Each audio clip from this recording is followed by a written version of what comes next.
年老后如果生活不能自理，该怎么办？想象一下，几十年后，你年迈体弱，连走路上下床都需要搀扶，那时会是怎样的光景？也许你住进了一家养老院，在陌生环境里和一群同样衰老的陌生人日复一日的沉默对坐。也许你跟着子女一起生活，却发现子女每天忙于工作和孩子，根本无暇顾及你。你小心翼翼，不敢添麻烦，内心充满孤独与无助。这种晚景凄凉的画面令人不寒而栗，但又似乎是许多老人的真实写照。传统观念里，养儿防老是一种根深蒂固的信念，辛苦养大儿女，等自己老了就由孩子来奉养天年。然而在21世纪的今天，靠子女养老真的靠得住吗？中国自古讲究孝道，家庭几代同堂而居曾是常态。过去农耕社会，儿孙满堂意味着家庭人丁兴旺，老人自然能受到悉心照料。然而时代环境已发生巨变，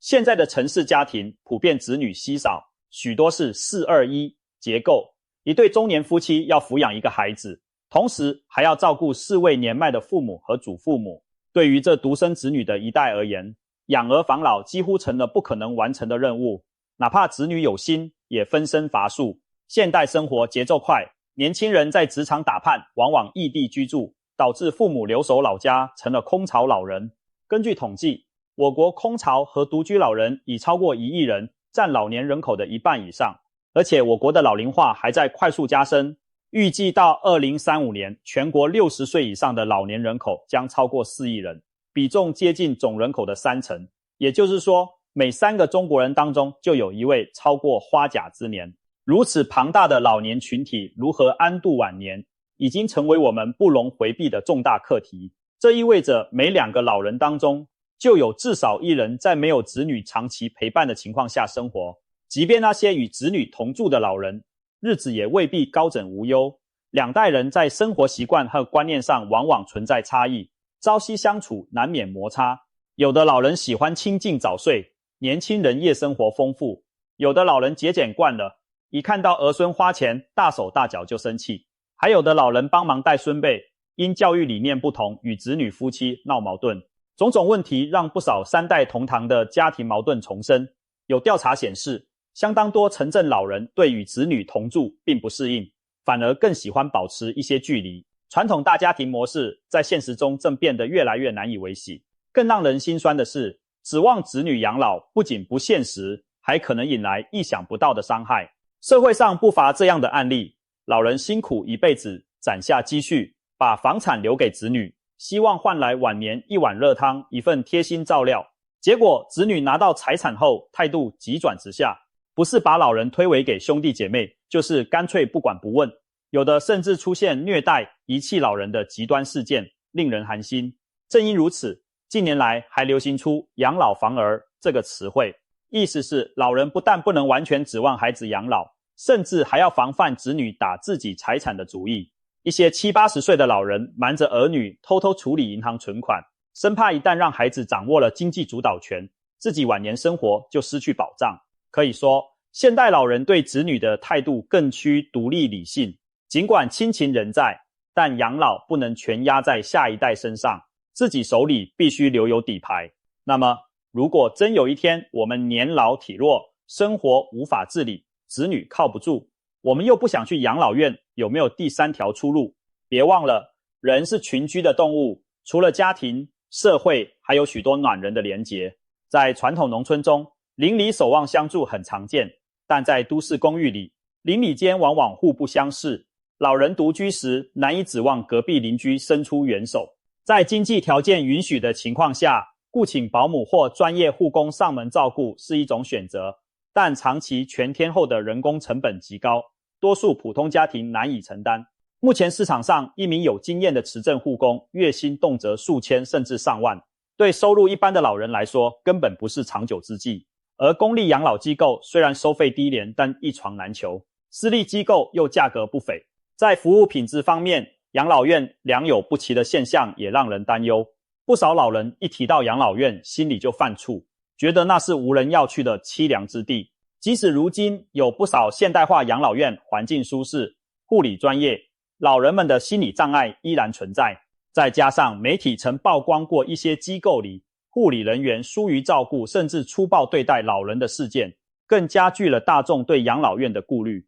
结果就是，一方面许多失能高龄老人其实非常需要专业照护，另一方面他们又不愿踏进养老院的大门。据统计，我国目前约有3500万失能和半失能老人，预计未来15年这个数字还将大幅攀升。若每位失能老人都由家庭来照顾，往往会出现一人失能全家失衡的局面。一个老人长期卧病在床，至少拖住一个壮年子女无法正常工作，整个家庭的经济和生活都陷入困境。老龄化浪潮下，传统的家庭养老模式确实面临前所未有的挑战，我们急需新的解决方案。幸运的是，越来越多老人和社会力量已经在努力探索新的养老模式，其中一种近年备受关注的做法就是抱团养老。顾名思义，抱团养老就是几位志同道合的老朋友结伴生活，互相照应，共同应对晚年的生活挑战。有网友形象地说，这就像老年版的合租生活，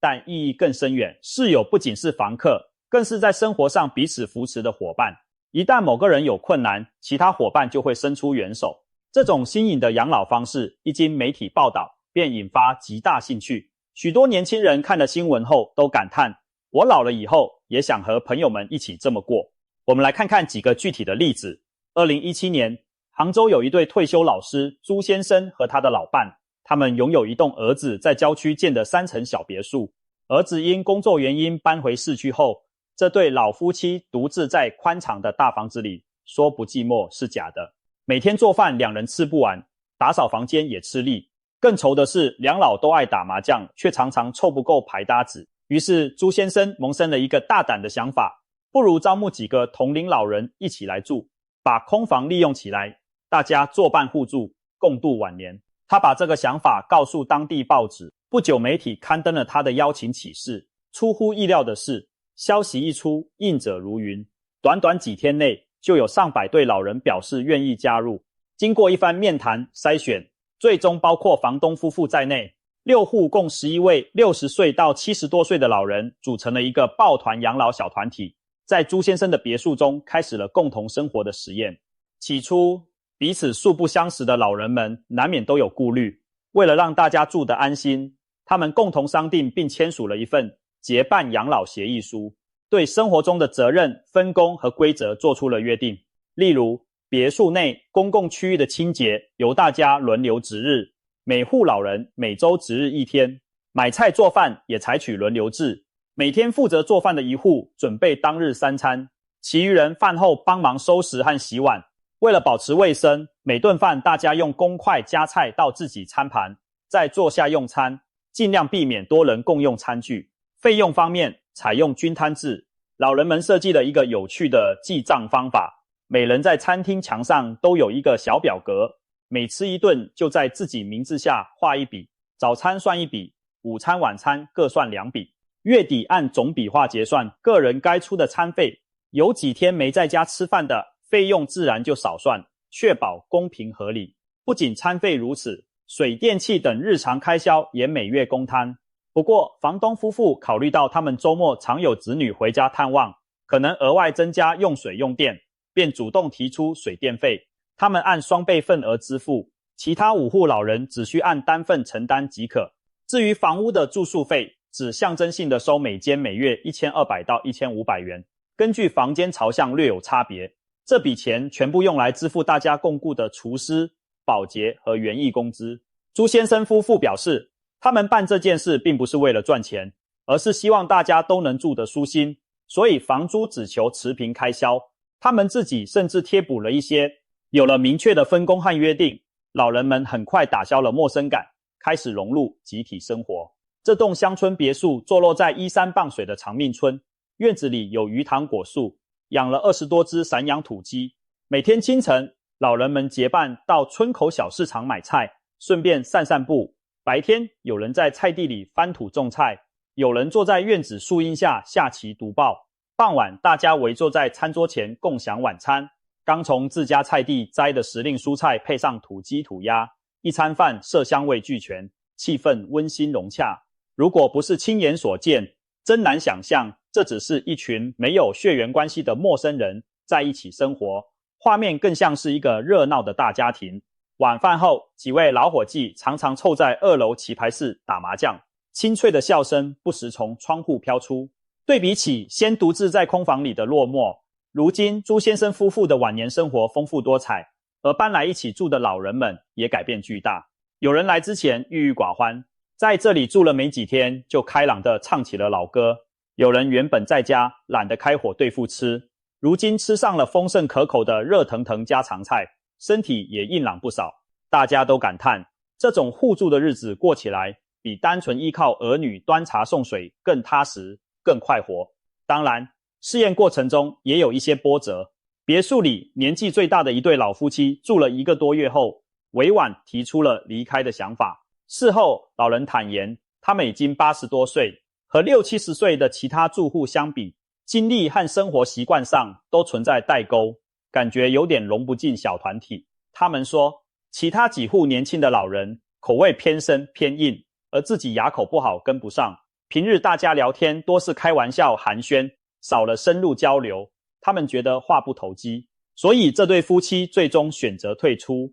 不过临走前和其他人约定以后，周末还是会常回别墅看看，毕竟几周的朝夕相处下来，大家也结下了友情。这件事也提醒了团体里的成员们，抱团养老并非一劳永逸，成员可能会有进有出，重要的是保持开放心态，才能让这个小团体持续运转下去。大家都明白，能走到一起本身就是缘分，将来如果有人因健康或家庭原因退出，也是正常的。除了上述杭州这个广受瞩目的案例外，在中国各地其实有不少类似的抱团养老故事正在上演。前面介绍的大多是发生在农村郊区的情况，其实城市里的老人也探索出了自己的互助方式，譬如辽宁的老卢夫妇和一群老同学的故事就很有代表性。这群老朋友年轻时是插队下乡的知青，曾经一同在农村过着集体劳动、互相关照的群居生活。改革开放后，大家各自成家立业，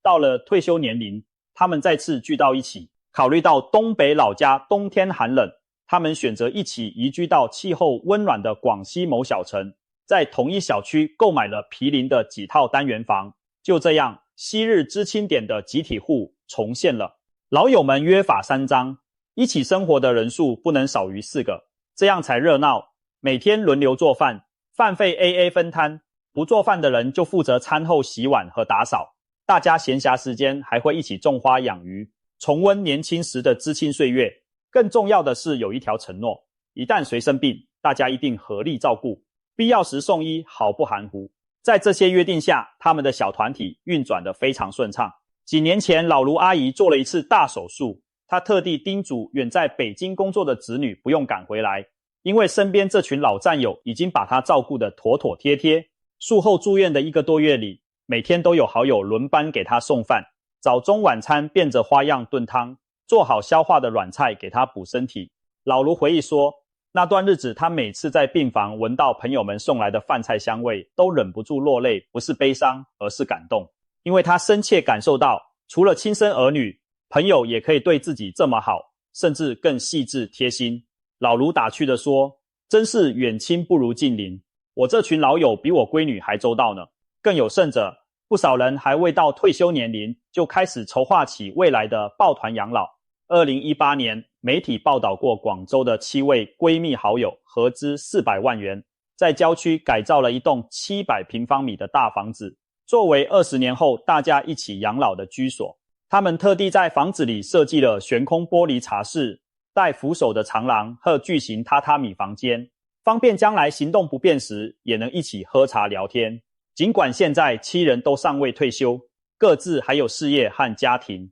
但这栋别墅早早地为他们的约定做好了准备。这则新闻传出后，许多网友羡慕不已，纷纷表示我老了以后也想这么搞。可见抱团终老的想法已深入人心，许多人从中年时期就开始为自己的晚年生活绘制美好蓝图。其实在海外早有类似的实践，日本曾出现过一个7人老姐妹团的故事，7位年过70的单身女性老人一起买下同一栋公寓的7个单元，成为彼此作伴的邻居，共同生活了10多年。他们还共同雇佣了一位年轻护理员，每天定时上门巡视，确保大家的健康与安全。这种闺蜜式养老模式，让没有配偶和子女的老人也能安心终老。抱团养老给老年人带来的好处是多方面的，首先最直接的就是生活起居上有人照应，安全感大大提升。年纪大了难免会有跌倒、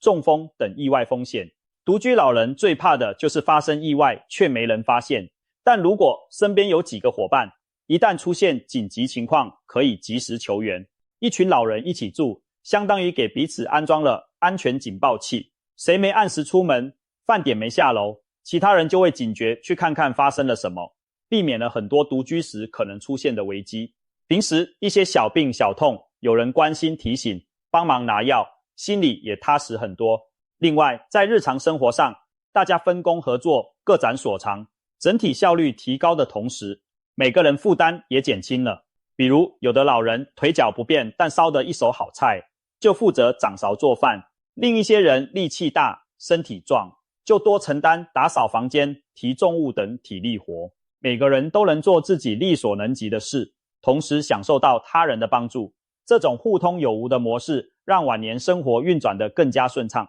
再看经济上，算笔账，抱团养老的确也比较划算。传统一家一户各过各的，许多资源其实是浪费的。老人自己开火做饭，往往嫌麻烦，随便对付，容易营养不良，还浪费食材。而几个人合伙吃饭，反而丰俭由人，不多不少，刚刚好。水电煤气费也是一样，多人合住时，能源利用效率更高。公共设施如洗衣机、微波炉、电视等共享使用，也省下一笔钱。以杭州朱先生他们那几户老人为例，因为有自家种的蔬果和鸡蛋，再加上集体采购食材成本低，他们每人每天的饭菜开销不到20元，即使算上房屋、水电等均摊，人均每月花费也就1-2千元左右。这个数字远低于请专职保姆或入住高档养老院的花费，甚至比有些老人独居时天天叫外卖的开销还低。相比之下，在北上广等大城市，一些条件好的养老院每月收费往往在1万至2万，甚至更高。就连普通养老院也要5000元上下。如果单独雇一名全日制护工，月薪少则3-4千，多则上万元，对不少工薪家庭而言压力很大。而抱团养老模式下分摊开支，令每个人的花费大幅下降，在许多老人可承受的范围内。更重要的是精神上的慰藉。老人最怕什么？不是没钱没房，而是孤独。子女不在身边，老伴有的也先走一步。许多独居老人每天睁开眼看到的只有4面墙壁，常年缺乏交流，导致抑郁的情况十分常见。抱团生活刚好给了老人一个朋友圈子，大家岁数相仿，有共同语言，可以彼此谈心解闷，哪怕只是一起看看电视、散散步，也是宝贵的陪伴。有研究指出，老年人的精神状态对健康影响很大，长期孤独会增加失智和抑郁的风险。反之，心情愉快、有社交活动参与的老人，身体机能衰退得更慢。在抱团养老的小团体中，老人们常常能重新培养一些爱好，比如有人开始学太极拳，有人迷上书法绘画，还有人组团旅游去看世界。这种积极的生活态度是子女无法提供给老人的，但朋友们可以互相感染带动。可以说，抱团养老不仅让老人吃得饱穿得暖，更让他们找回了生活的乐趣和意义，这对延年益寿是大有益处的。听起来，抱团养老几乎完美解决了老人的种种晚年难题，甚至有人说这比孩子伺候还强100倍。然而，凡事都有两面，抱团取暖虽好，但也并非人人适合，事事顺利。现实中，几个甚至10几个没有血缘的人住在一起，难免会遇到一些挑战和问题。首先是生活习惯和性格的磨合。俗话说，家家有本难念的经，哪怕亲兄弟长期住一块都可能闹矛盾，更何况来自不同家庭的老人临时组队。每个人有各自的脾气秉性和生活喜好，比如有的人早睡，有的人喜欢看深夜电视，有的老人爱吃清淡，有的口味偏重，有人一个人过惯了，可能会对谁多吃了一个鸡蛋，谁少扫一次地板，这类小事耿耿于怀。如果彼此不能包容理解，就容易产生不愉快。杭州朱先生在挑选室友时，就特意避开了生活习惯太特殊、烟瘾重或者过去当过大领导、架子大的老人，为的就是减少日后相处的摩擦。即便如此，小矛盾还是不可避免，只不过靠大家互相体谅化解了。在另一个案例中，一位上海张阿姨曾招募室友结伴同住，但试住几个月后，2位室友先后搬离，导致试验短暂失败。张阿姨打了个比方，抱团养老就像谈恋爱，刚开始新鲜有趣，但长久合不合适需要时间来检验。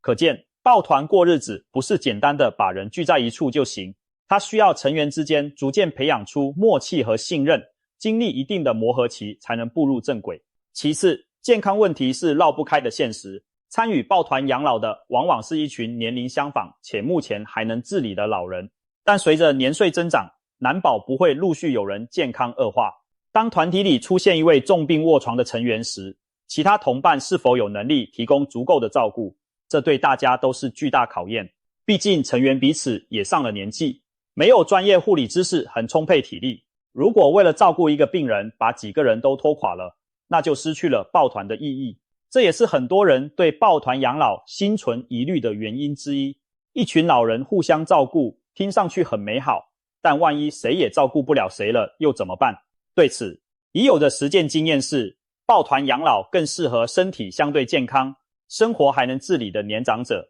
如果有人成员中有人健康状况恶化，就需要引入外部力量介入。比如杭州朱先生他们已经计划好，将来如果有人失能，就考虑请专业护理人员上门服务。实在不行，大家也接受最终转入专业养老院疗养的安排。正因为有这样的心理准备，他们才能放心地享受当下的集体生活，而不至于对未来可能的结局存有不切实际的幻想。毕竟生老病死是自然规律，抱团养老的初衷不是为了抗拒衰老的到来，而是为了在衰老旅程中走得更从容，更晚一步需要他人照料。另外一个现实问题是子女和社会观念方面的压力。老人们大胆尝试新生活方式，离不开亲人的理解和支持。许多父母最初提出想搬出去与朋友同住时，子女内心其实是很矛盾的。一方面，他们也希望父母开心，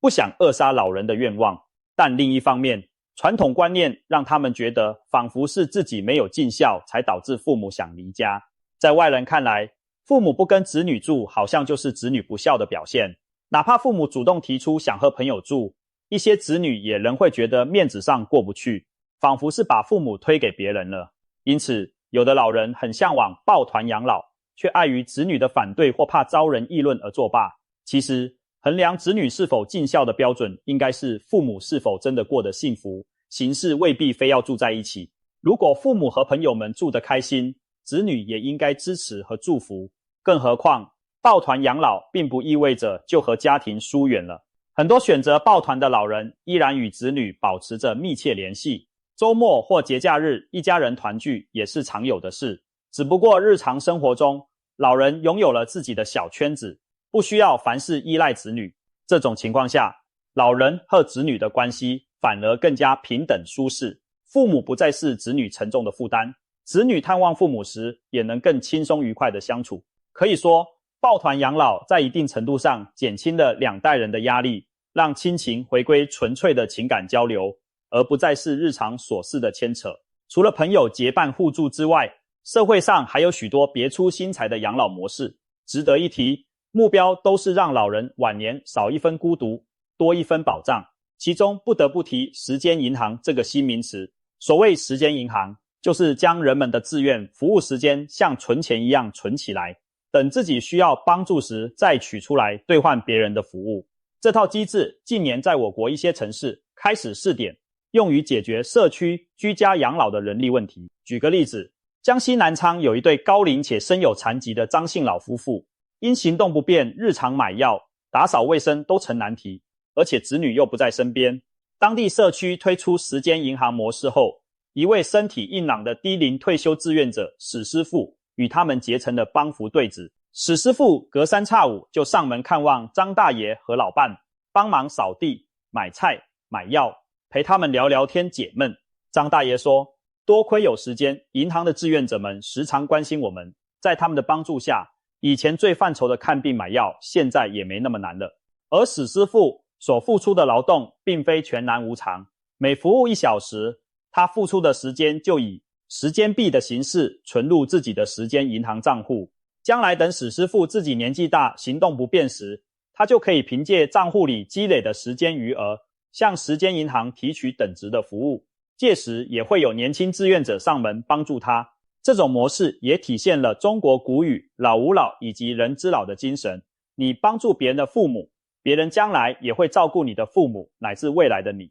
助人即是助己，最终形成人人为我，我为人人的良性循环。随着时间银行的推广，目前一些城市已建立起完善的体系，有的地区还开设了总行和分行，把互助养老纳入了社区治理范畴。虽然时间银行还面临知晓率不高、服务标准统一难等困难，但不可否认，它为那些子女不在身边又请不起保姆的老人提供了一条切实可行的互助养老之路。只要身体许可，老人自己年轻时多帮人，年老时就不愁没人帮。另外一种值得关注的是跨代共居互助模式。前面提到德国一些老人会提供住房给年轻人换取陪伴和帮助，其实在国内也有类似理念的尝试。一些高校附近的社区探索让大学生与高龄独居老人结对，同住一个小区或成为邻居。大学生平时利用课余时间探望老人，帮忙买菜提重物，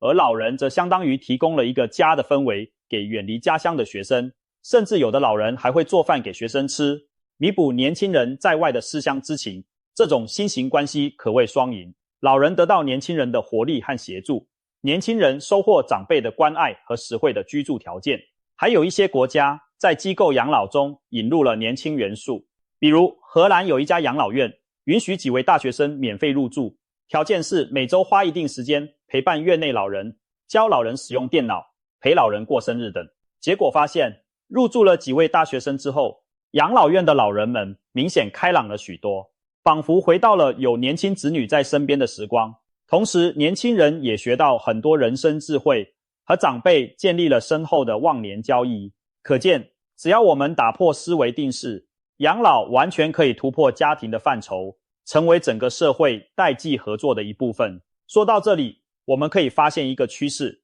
未来的养老将是一个家庭、社区、社会多股力量齐心协力的结果。正因如此，各级政府近年也在积极规划布局，应对老龄化挑战。比如9073养老格局常被提起，意思是 90% 的老人要在家庭和社区环境中养老， 7% 依靠社区提供日间照料或上门服务，只有 3% 需要入住养老机构集中照护。因此，社区居家养老服务正迎来发展机遇。不少城市开始建立社区养老服务中心或养老驿站，为周边老人提供送餐、住育、医疗巡诊、文化娱乐等支持。这些服务站有点像小型白天养老院，老人白天可以去那里吃饭、参加活动，晚上再回家休息。在农村地区则有互助幸福院的模式，村集体拿出场地和资金，让村里的独居老人白天聚在一起做饭、吃饭、聊天、休息，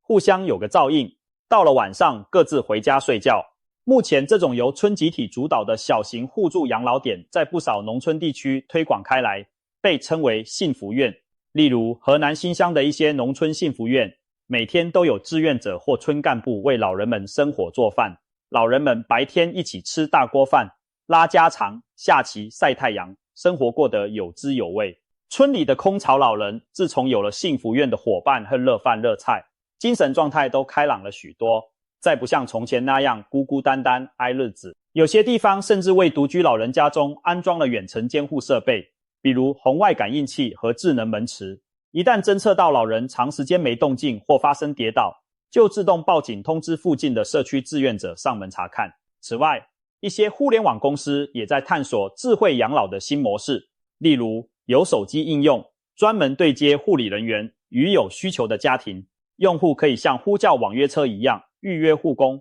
康复师、医生上门服务。相信随着这类平台日益成熟，养老服务的供需对接将更加高效便捷。老年人即使在家中也能获得全面的照护。科技的发展让居家养老变得更加安全可控，也减轻了子女异地照料父母的焦虑。当然，再好的社会条件也需要老年人自己主动去融入。许多成功抱团养老的案例中，成员彼此原本就是老友，或者是在参加活动时结识的新朋友。因此，老人平时若能积极参与社区和老年团体活动，广交朋友，就为这样来抱团养老打下了基础。现在各地有许多老年大学、兴趣小组、文体团队等，都是扩大交往的好渠道。例如，常一起跳广场舞的几位大妈彼此非常熟络，如果哪天有人没来，其他人就会主动打电话关心，这其实已经形成了一种互助网络。又比如，很多社区都有银发志愿者队伍，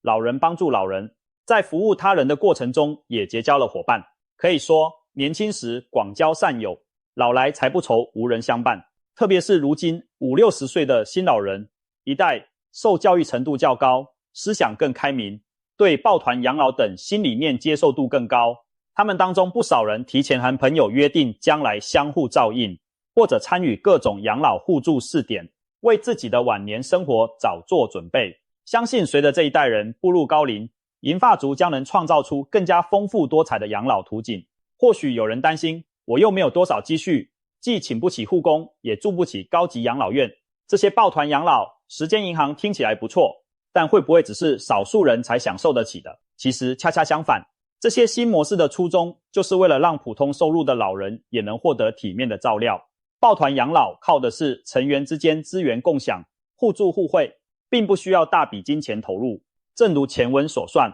几位老人合住的日常开销其实低于各自独居时的总和。时间银行更是强调以时间换服务，有力气出力，有时间出时间，把个人的付出存下来，未来再取出别人的服务。一些拥有房产但手头存款不多的老人，目前社会上也提供了所谓以房养老的金融选择。简单说，就是把自己的住房抵押给保险机构或银行，换取按月领取养老金的待遇，直到身故后由机构收回房产。这种反向抵押养老模式能将房产变现来支持晚年开销，提高经济上的抗风险能力。尽管因观念原因，目前选择的人还不算多，但随着思想逐渐开放，未来它不失为解决养老资金不足的一个有效途径。说到底，晚年生活是否幸福，不仅取决于银行存折上有多少钱，更取决于你身边愿意真心扶你一把的朋友有多少。